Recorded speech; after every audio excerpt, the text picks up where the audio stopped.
we've talked about the show. It does a lot of like religious elements. And then we actually got the full-on religious moment. Harry is reborn. Now the big question is he Jesus? I don't know. Maybe he's Jesus. I mean, speaking of Jesus, like, he was walking beside her, but there was only one set of footprints. Yeah. I mean, I feel like on the third episode of season 2, on the third day, he has risen. Right. Yeah. That's...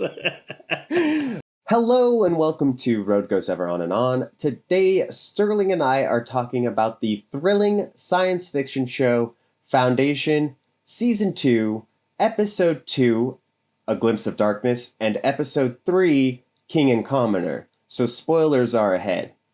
And if you are enjoying the content, a like would be appreciated. And if you don't want to miss any of our content, just please hit that subscribe button and turn on that bell for notifications. And with that, Sterling, what are your thoughts on Gaal, Salvor, and Harry?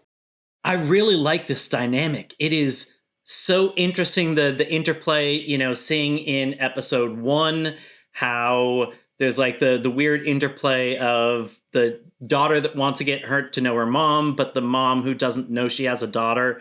So it's very weird for her. So like one is trying to pull closer. The other is like, give me a moment. But it does feel like they're starting to form a little bit more of a connection. And then meanwhile, there's that, it's just such a weird triangle of then the Gaal-Harry thing of Gaal really dislikes how Harry withholds and manipulates people and, is okay with having people give away their lives for the plan. But then also they're like compelled to work with each other. So they're like, they're two of the few people that can understand each other. So there's like these weird attractions and things that like push apart at the same time. And I think it's a great dynamic. And I feel like we've kind of finally learned why Harry kind of like keeps things from Gaal is that she is a bit of a wild card sometimes. And like when she knows the information, it like completely derails the plan. So like Harry's like, all right, well, I don't want to tell you as much because you're kind of like, you're a loose cannon. I don't know what to do with you sometimes. Right. And then we also got the confirmation that different Harry from the vault as this Harry.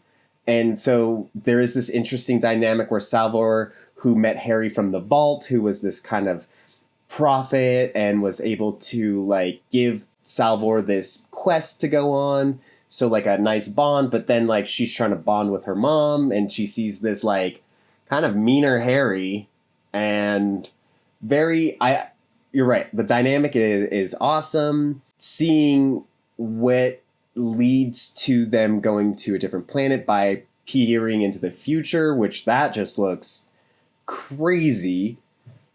Absolutely crazy. And I love the fact that like we had that hinted at from season 1, episode 1. Very first episode. Gaal, through the narration, said something about, Salvor Hardin, Hobor Mallow, and the Mule, something like these would be the people shaping the future or something like that. Right. And so like I remember when we were watching season 1, we met Salvor Hardin pretty quickly. And so it's like, okay, check. We know who that is. And so throughout season 1, we'd sometimes be like, oh, do you think this is the Mule? Right. We speculated that Salvor's boyfriend was the Mule because he was like a traitor / smuggling goods. So he seemed like he would be like a mule taking things from one place to the other. Yeah. Seems like Harbor Mallow is one of those people that's a traitor. And, we'll get to him a little bit more later. Yeah. But the Mule was kind of a big, holy moly, who is this guy? Where does he come into play? It's wild to me that this prophecy that Gaal and Salvor, well, more Gaal experienced than explained, is 100 or so years in the future. It seems war-torn. We see Salvor might die. Is this going to happen? Are we able to get away from this? Or because Gaal has seen it, it is set in stone? Yeah, I don't know. And I love the time jump again it means that we can have whole new kind of stories, whole new characters, casts.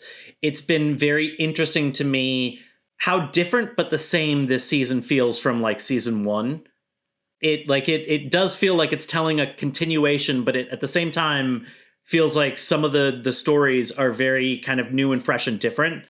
And so it's pretty exciting to see that they're, I don't know if we'll actually see this stuff later in season 2, or if this is just like a tease for season 3, but it is very interesting. And that world was dark, like that's what Harry was talking about season 1, episode 1.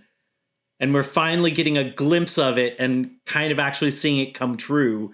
So yeah, that scene was pretty cool and pretty devastating. Oh my gosh. It was really giving me the vibes of the 50th special of Doctor Who, where the War Doctor was fighting on Gallifrey, where just everything seems hopeless, everything is being destroyed, people are dying. It's crazy. And the other part to that was the mule peering into Gaal to see in the past and know that she was there watching him. How do you beat somebody like that? Like, that guy just seems really strong and devastating to the Empire. Right. I really like the details as far as like he was holding her up by her neck, and when she ends up back in the ship, you see like the handprints on, like bruised neck. And, I thought these were just visions, that it was just like her mind going into the future. But to a certain extent, is she actually doing this herself? There is this kind of question of how much of this is supernatural and how much of it is science. And even the stuff that is science is being treated as like supernatural, like a faith by some people. So it's like such an interesting thing, because like I do think that they could explain away some of the supernatural with Kale's proof of like folding, because I think that with like folding dimensions, it's possible that like that would be able to even fold time, and so have some crossover between like past, present, and future, and maybe that potentially explains some of this stuff. But also maybe it is supernatural. I don't know. I really like that aspect. And speaking of like that detail of like the hand, I liked that when Harry and Gaal were walking on the desert planet, she was leaving footprints and he was not, because he's just a projection. I loved that detail that they didn't have the footprints, because I'm like, that would make sense. He wouldn't produce footprints. But the couple things that bother me about it is he still had a shadow, which, if he's a projection, like a projection would be, in my mind, light photons that are existing. So light wouldn't hit it in a shadow-like form. And also the wind affected him. So like when they were standing in front of the door, the wind was blowing his pant legs while it was blowing Gale's, and it was also blowing his hair. So like, because they did the no footsteps thing, I was like, you should have gone all the way. No shadow, no affecting of wind. I was okay with the shadow, because I think in my head, the shadow is also a projection. I think it removes the uncanny valley, and it's possible that like it also can, detect wind, and then therefore like make it seem like wind is interacting with it. And the technology is advanced. It's possible, maybe. Because otherwise I think there'd be like an uncanny valley effect, especially if a projection was in like a group of people in a windy place and literally everybody's hair is blowing, but not this one person's, or it's like a very bright day and the three of you have shadows, and like he does, like it instantly kind of breaks the spell and like looks off. So I'm okay with it. I'm saying that it's like built in. Okay. I accept that. No. I accept that. I like that better, because for me, because I had noticed the footprints too, it like really, I was just like in my mind, I'm like, well, why would there be a shadow? Why would there be this? And I think that makes way more sense, that the shadow could easily be projected by the thing. Like, we're not seeing like actual cameras projecting these photons, so it would make sense that it could, detect where the sun is and be like, all right, well, let's add a shadow so that it does feel like he's there, and same with the wind. I get it. Okay, all right. I rescind what I said. I was wrong. This is the channel. Mark's always wrong. No, no. I'm kidding. No, actually, no. It actually makes me feel a lot better about that scene. Now, the big question is, like, one, we've talked about the show. It does a lot of like religious elements where, Gaal's basically a prophet. Salvor is also maybe a weird prophet, potentially. Yeah. Harry was this pariah. Is that the right word? Is he a pariah? He was definitely a pariah of the Empire, yeah. Yeah. And then becoming his own form of deity to the Foundation. And then we actually got the full-on religious moment. Harry is reborn. Is he Jesus? I don't know. Maybe he's Jesus. I mean, speaking of, Jesus, like, he was walking beside her, but there was only one set of footprints. Oh, you remember that poem or that whatever? Like, there was that image. Yeah. I mean, I feel like on the 3rd episode of season 2, on the 3rd day, he has risen. Right. Yeah. That's... So I feel, maybe some people might not pick that up, but I think that that is clearly what they're trying to do, that he has risen again. And I mean, and his people are definitely treating him as this religious, like this religious being. And we'll get to that in a bit, but it definitely does give off these vibes, and it, even to a certain extent, and I hope this doesn't offend, but like I think it even kind of gives off vibes of like Christianity and Jesus, of there being some differences between like what happened and like when it was recorded, and then like how it's being remembered now. Like it has that kind of like, maybe it's time to talk about, what's going on like Terminus with like the Foundation and some of those groups, because like it does seem like the cleric, that he does believe in what they are doing, but he doesn't necessarily agree with how they are doing it, even though he is one of the people that's like part of, being a magician, and like spreading the word. Like, I think that he agrees with spreading the word, getting out like the truth to as many people as possible, but he doesn't like that they're having him do it this way. And I wonder if that's maybe where his like drinking is coming in. Well, it seems like, the vault hasn't been open for 100 or so years, and Polly, who, I don't know if you remember him, he was the little kid from the first season. He was there for it. He saw it with his own eyes, and I think that it seems like there's been at least a generation other than him that was around for it. And so kind of like what Harry was mentioning is that the power corrupts. And so they've slowly been building this power, and things have been going well, and almost like cheapening the idea of what the Foundation was supposed to be, and like how they're guiding people towards the belief of the Foundation. It seems like that's kind of been muddied. Like before, like when you look at like the Foundation, what their goals were, what they believed in, how they believed in psychohistory. And now it seems like they're not even really preaching psychohistory anymore. It's more of like they're trying to attract people with parlor tricks, floating down and shooting lights. And I think that's why Polly drinks, is like he thought to himself that he was on a mission to spread the word of Harry Seldon. And then now it's like been taken over by these younger new group of people that are muddying the message. And I think I think he like deals with this duality, because I do think that he believes that he is spreading the message, but then he also knows that he's being used as a recruitment tool to bring in basically taxes for the Foundation, so the Foundation can do whatever they're going to do with it. But like he disagrees with what they're doing with it because I think he wants them to focus on knowledge and learning, and they're preparing for the second crisis.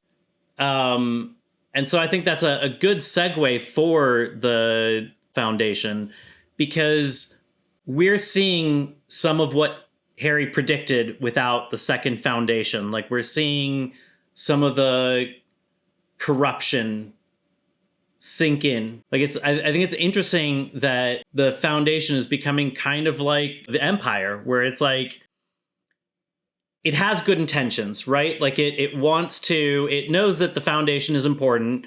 And so it knows that the Foundation needs to survive. It knows there's going to be these crises. And so in order to protect itself, because it knows that the Foundation is so important, like they are trying to acquire money so that they can build weapons to protect themselves.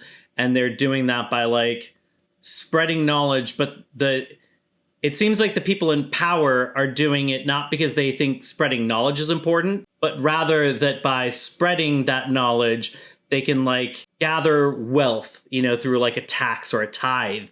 Right. Paulie even says, taking a cut for yourself.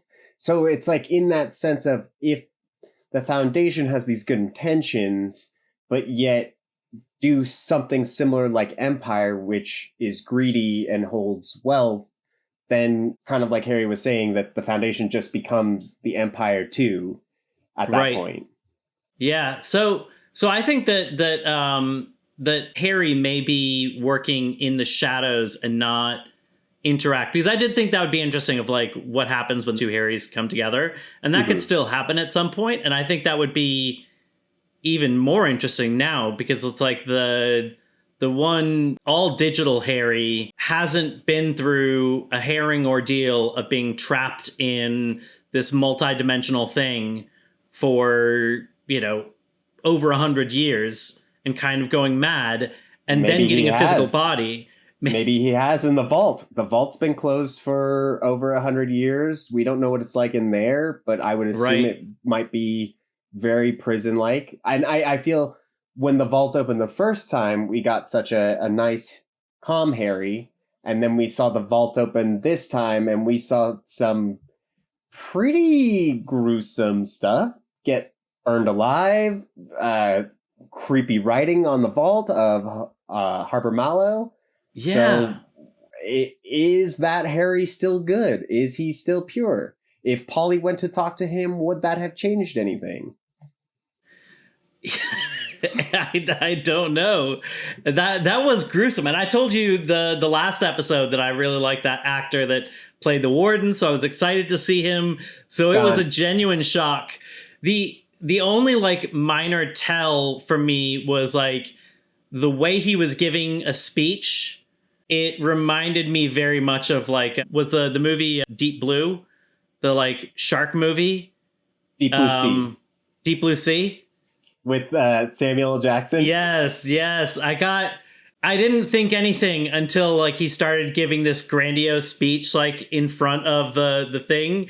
And there was something that was just a little like, I don't know. Yeah. But it still was very shocking. It's like, I don't know. Is that Harry also going through something? Because like, is that the only way that he can communicate? Or was it that important for it to be shocking to let them know, like, I'm not screwing around. Also, potentially, maybe I don't agree with everything you guys are doing and get that was wild. I mean, it very well could be that a lot of what that Harry in that vault does not agree with this interpretation of what the Foundation has become. And, it also kind of begs the question, like we see that Empire was able to rule for generations and generations. And yeah, it's not great. There's tons of issues, tons of inequality. But what does it say that like something that like the Foundation that can last one generation and it already starts to go corrupt? Like you need all these like backups, and that would even pose the question that there needs to be a second Foundation to monitor the first Foundation. Well, how do we know that second Foundation doesn't get corrupted and that needs a third Foundation? Right. Yeah. And is the thing that is like writing about Hobor Mallow, is that Harry? Is that psychohistory? Because psychohistory was supposed to be able to predict the future of large groups. It couldn't handle individuals, so it couldn't say like, oh, person A is going to do thing B, and yet it mentioned Hobor Mallow. Now maybe it has observational capacities, and so it like continues to update its algorithm in there, or like take in current information. I don't know. That's crazy. But I do think that this cast that we're seeing around Terminus, whether it's, I know some of it isn't necessarily on Terminus, but like related to the Foundation, is really interesting because like the cleric. Yes. He is a very interesting guy. When we finally meet Hobor Mallow, he's a very interesting guy. And they even, I don't know, there's like, without it being like funny, they have like some theatrics to them that kind of make them different characters from most of who we've met in Foundation, is kind of making this season feel a little bit different for me. Yeah, it does seem like everybody we've met so far has been strictly business. Like in the first season, Empire's all business. Gaal, Raish, Harry, Salvor, all business, all dealing with really serious stuff like the invasion from the Anacreons. And this has been a lot more lighthearted. And I think maybe part of that in the first season, the Foundation was very much like, some of us will survive, some of us won't. We're just trying to make it through. Now they've survived. We're able to have more of like the mundane kind of happening from day to day. And maybe in that builds that lightheartedness. Right. Also, it's interesting, like all of these new worlds that we're getting, like with every world, they all feel like they have different histories, religions, like different types of people. I love the world building in this. The show. That one planet, Siwenna. Yeah. It was so cool. Felt very distinct.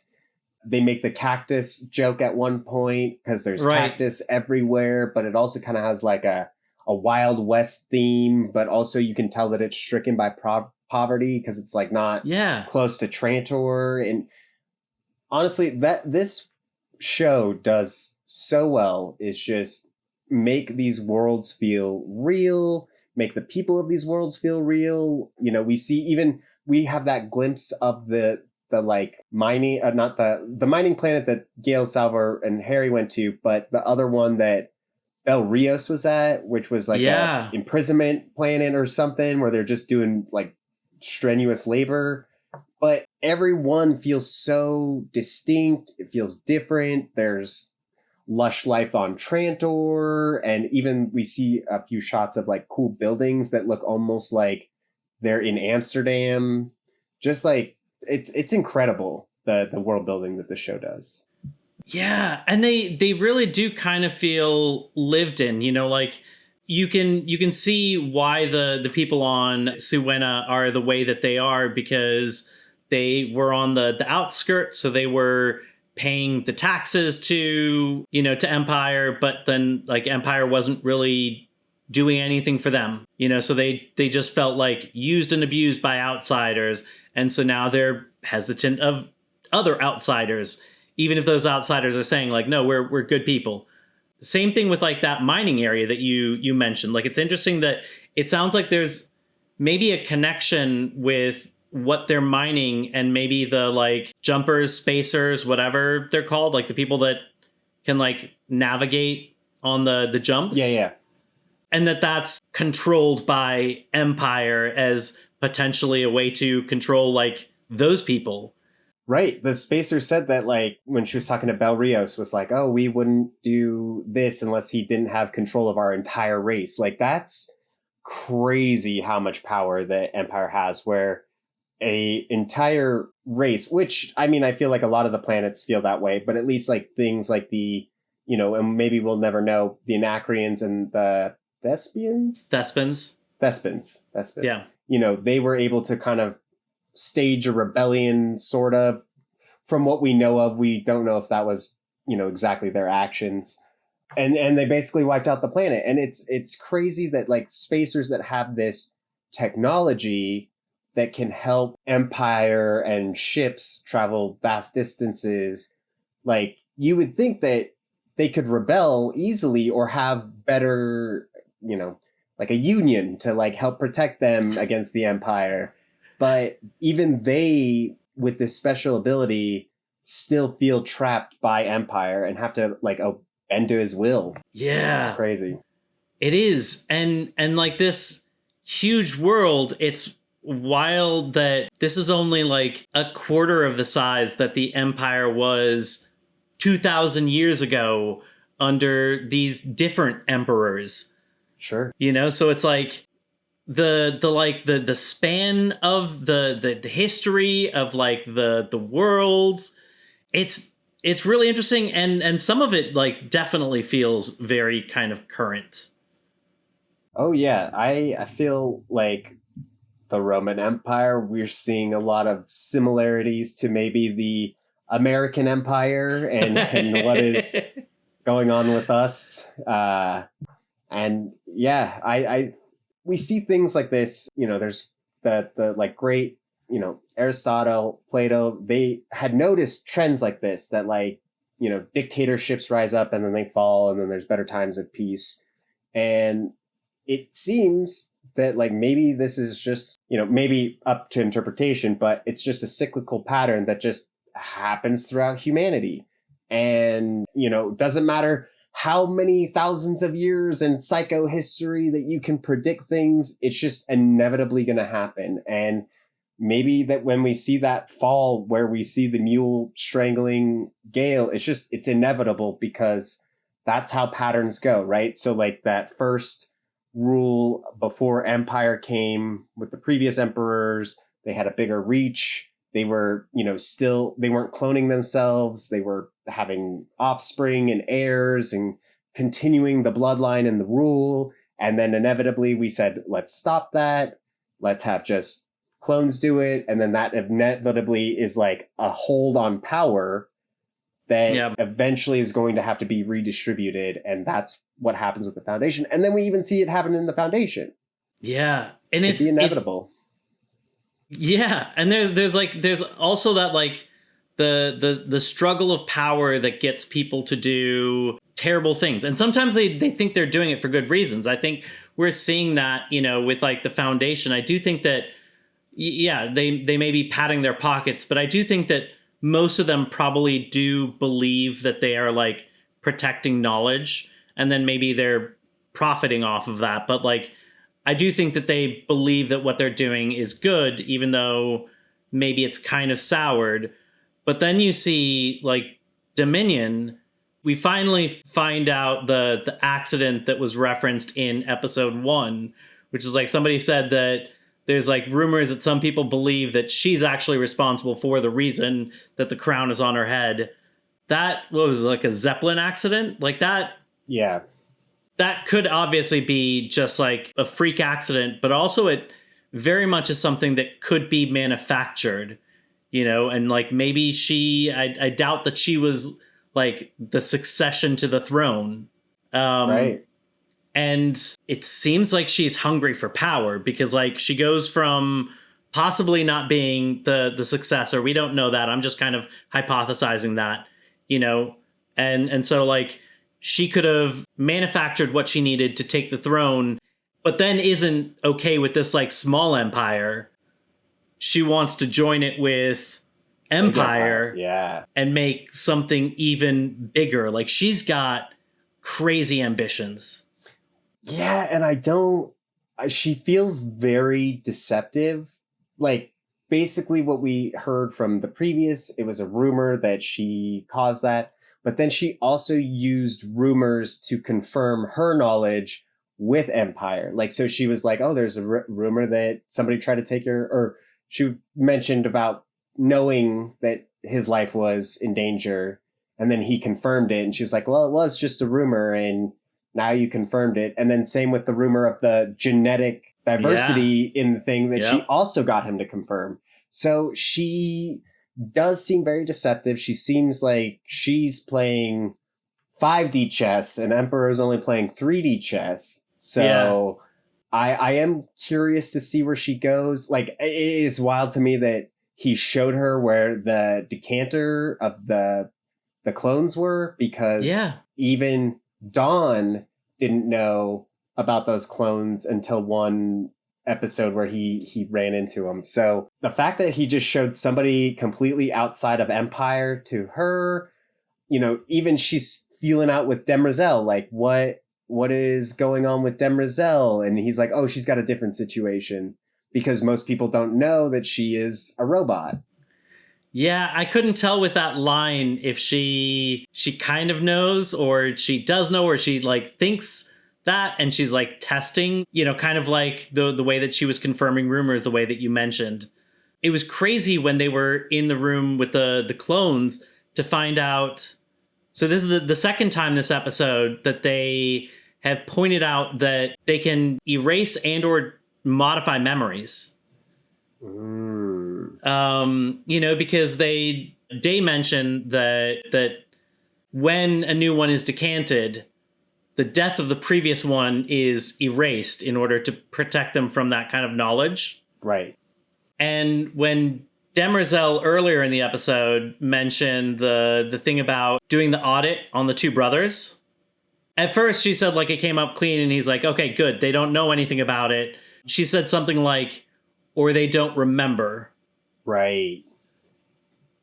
You know, which kind of implies that like they could have known, and then they could have had their memory. Like memory can be altered. Right. Yeah. That, I mean, it is interesting that we have these, you know, between like Gaal and Salvor, who can kind of see distant memories from forward and back, that might be reliable narrators, potentially not. But then we also have the Empire, who we don't know, like technically any of their memories could be made up, right? Like they could have came into existence that moment, and they are getting a flush of just brand new memories. So if I were Day, I would feel like I would have such a hard time knowing if anything is real and being confident that anything's real. It's crazy. He's talking about feeling like he is a singular soul. You know, that's part of why he wants to do this marriage. But he literally doesn't know if he died 2 days ago and was just decanted. Like, what is he as a person if he may not have been on this earth for very long? And those could just be the memories of another man. And yet he somehow has the confidence to think that he's singular. And it seems like he is very emotional and somewhat easily manipulated. You know, like Demerzel is kind of control, you know, like she gets him to get that one guy. I don't remember what his name is. 173. Rio Bells. No. Bel Riose. Bel Riose. So, like, she convinces him to take on Bel Riose, you know, and first he has, like, a little conniption fit about it, which she expected. Right. And he said, how long would this last? And she said, not as long as I thought. And then she convinces him to do it. You know, like, he seems like he's kind of being manipulated by Dominion a little bit. I could kind of see how this day is like that these emperors aren't at the height of what the Cleons were. Like, it does seem like their grasp is slipping.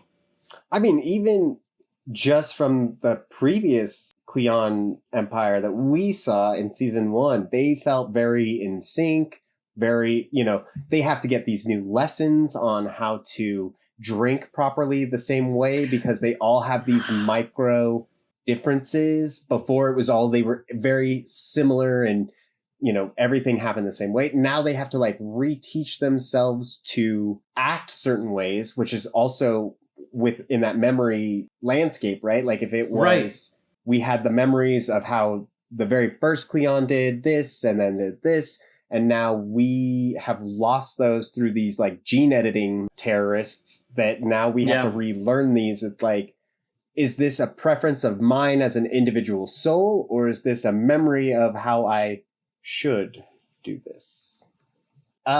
Another really cool thing is how the Empire also can use memories as a weapon. Okay. And specifically with Bel Riose, where the memory of his husband, we saw this in the first season with that one girl, remember? Where he said, I'm going to kill everybody, and then I'm going to have you locked in a state where you'll be alive, you'll be remembering them, but then they'll be completely gone. And now, after seeing what he did to Bel Riose, maybe he didn't kill all those people, but wanted her to believe that while she's in prison, everybody she's ever cared about or knew about her is dead. Just like he did to his prisoner, Bel Riose. He took the memory of his husband and said, we killed him, to make him live in more pain. Oh, yeah. Because then if like in this situation, you ever wanted to undo it because you needed them for something, you could redangle that. That's right. Yeah, it's messed up what they do in this world, and what it's interesting that Empire is still trying so hard to hold on to this thing from the past, because you mentioned of how they're having to work to eat with the fork the same way and drink and do motions in a certain way. To me, it's clear that things have changed and there's no going back to the past. At the very least, they have to have lessons in classes and their DNA fixed, which is something that they didn't used to have.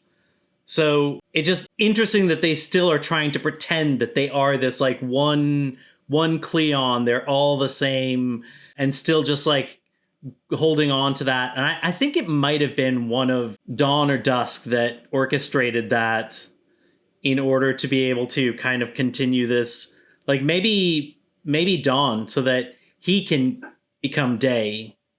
Right. And that's what it brought up this very interesting point, where if you being born as Dawn and you're expected to become Day and then Dusk, or Day, Dawn, Dusk, and then you're brought into this life, and then Day marries somebody else and then procreates, what is the purpose of existing? And now, do we go through all the clone vats and clean them out, get rid of them? Right. Is their purpose, especially Dawn, does his purpose even matter anymore? What is his next step in line now that Day's getting married and going to procreate? And I feel Dawn has a lot to lose. And we saw originally in the first season that the shady terrorist organization, I don't remember their names, had a Dawn to put in place. So they very well could be controlling this Dawn to get what they wanted. Yeah. Because, Dust doesn't have a lot to lose. I think on his way out. He did his rule. He's on his way out, but I do think that he has an advisory aspect, because of his, because he's still one of them and he has a little bit more experience. And I think if Day is breaking out and doing a whole new thing, then there's less value in that. He can't say in my day, it's it's not, we're not doing that anymore. Get out of here. Yeah, get out of here now. Yeah. But with that, I think our journey has come to an end. Thank you folks so much for joining along. Come back next week as we will be doing Foundation Season 2, Episode 4 and 5. We look forward to seeing you then. But until then, I'm Mark. This is Sterling. Thanks.